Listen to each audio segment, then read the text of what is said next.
Microplastics are tiny little bits of plastics that you don't see with your eye, but they are there. You will find in any bottle, plastic bottle of water or another drink, you will find a lot of microplastics. You drink it and nobody really knows what's happening when you get it into your body. Scientists have found microplastics in the bodies of small animals, like shrimp type animals, 10 kilometers down in the deepest parts of our oceans.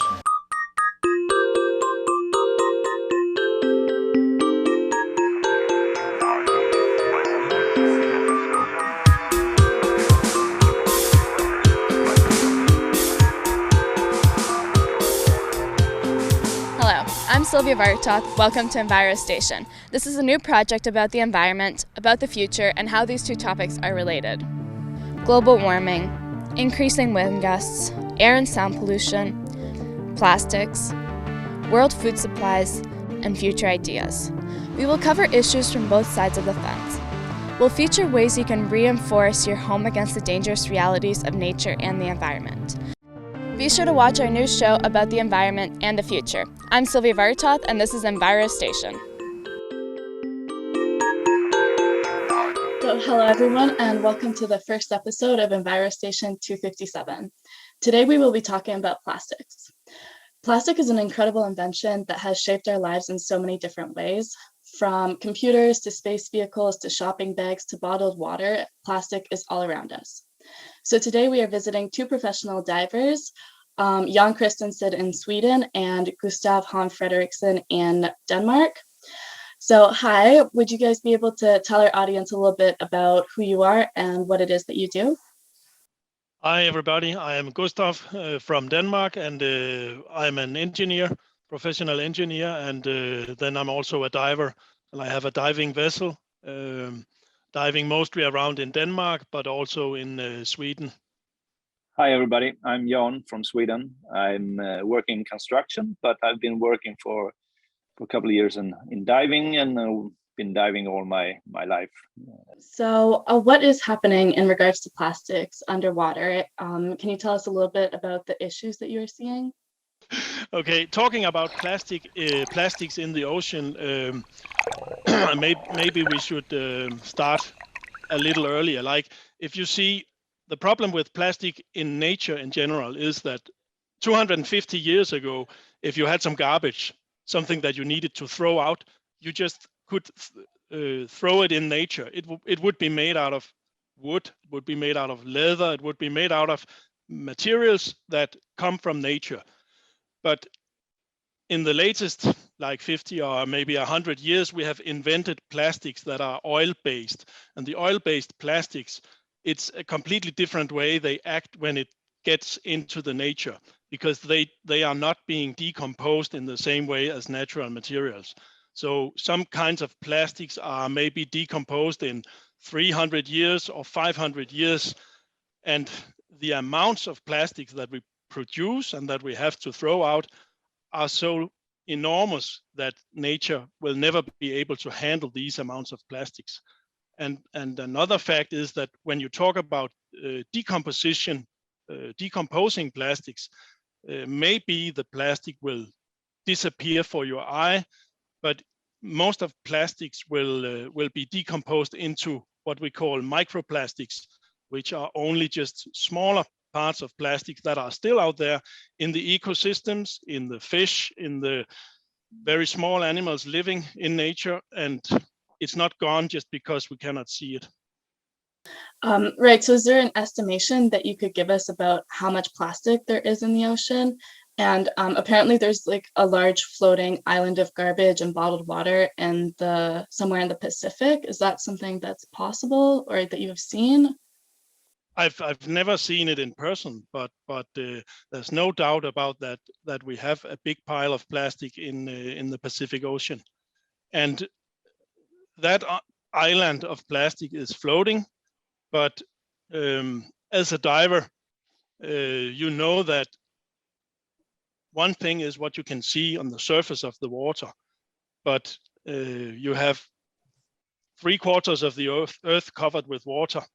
And on the seabeds around the world, nobody really knows the amount of garbage that is lying around there. We see it when it's floating on the surface, and we also see it when it's washed up on the beaches. But how much there really is out there is very difficult to say, I believe. What we are seeing, I dive a lot of wrecks, and the first thing when you go down at an old wreck is that you see, or not that old wreck, but from the 20th century or 19th century, you see plastic everywhere, because every component of a ship, or many of components, is in plastic, of course. But when you see fishing vessels, you also see a big piles and sacks of ghost nets, we call them. It's old fishing nets, and they're always made of plastic. So those things do always see on the wreck sites, and always if you go diving at the beach, you always see plastic in some form. So can you expand a little bit on what exactly microplastics are and how they affect the ocean and the food chains inside the ocean? I'm no expert in food chains, sort of that, but it's quite natural that if plastic decreases in small particles and it swims around in the ocean, and the fish gets its inside, and it's that big of a size that it transports inside your body or the fish body, and you eat it, and of course you will get the plastic and forward on, of course. So that's a pretty simple explanation of it. Yeah, and I think that nobody at this stage really knows the consequences of these amounts of plastics being in the ecosystems. We simply don't know yet. We just know that the plastic is there, and the plastic can be accumulated in the food chain, but which effects it has, I think maybe we won't know until 10 or 20 years from now, but we know at least that it's there.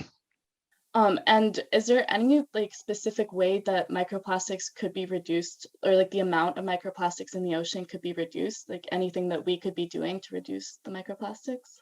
I would say that everything that has plastic in it, and it's not, what should I say, it shouldn't be in the ocean. So everything that you can do to keep it out of the ocean is the good way to do it. There's many of things that have been done right now, like you're switching out plastic bags here in Sweden to paper bags instead of that, and straws. You don't use them anymore, and of course they won't get in the ocean if you don't use them, of course. So that's some way of it. But that is also a great subject that in the world that has to be you need more scientific evidence on how does the plastic get into the ocean. Of course, we know that when we throw a plastic bottle in a river or in a stream, it will at some point end up in the ocean. But how much microplastics or just nanoplastic is ending up in the seawater from industrial and household wastewater, and also plastic parts that are used on the vessels and in the industry that are worn, like ropes and fishing gear that is worn when you use it. Any kind of wear and tear on plastic parts will create microplastics, and if you are at sea, at some point it will end up in the oceans. I think it's a pretty new experience or problem for us. It's a quite new thing. That a good example of that is the Swedish television did a advertisement, a commercial for about in the 70s or 60s or 70s, where they told people to fill, if they want to throw out plastic garbage or garbage in some kind, you fill a plastic bag and put some stones in it and then put it in the water. That's the way to dispose it. So in your opinion, would you say that there are any solutions or ways to improve on these issues and plastics in the ocean? Well, the first thing we can do is do not throw any plastic anywhere in nature. That's the first thing. That is for everybody to do. But how to solve the bigger issues with innovation of new materials or bioplastics, plastics which are made out of corn products, which is 100% biodegradable, could be some solutions. But I don't think anybody has the perfect answer to that question right now.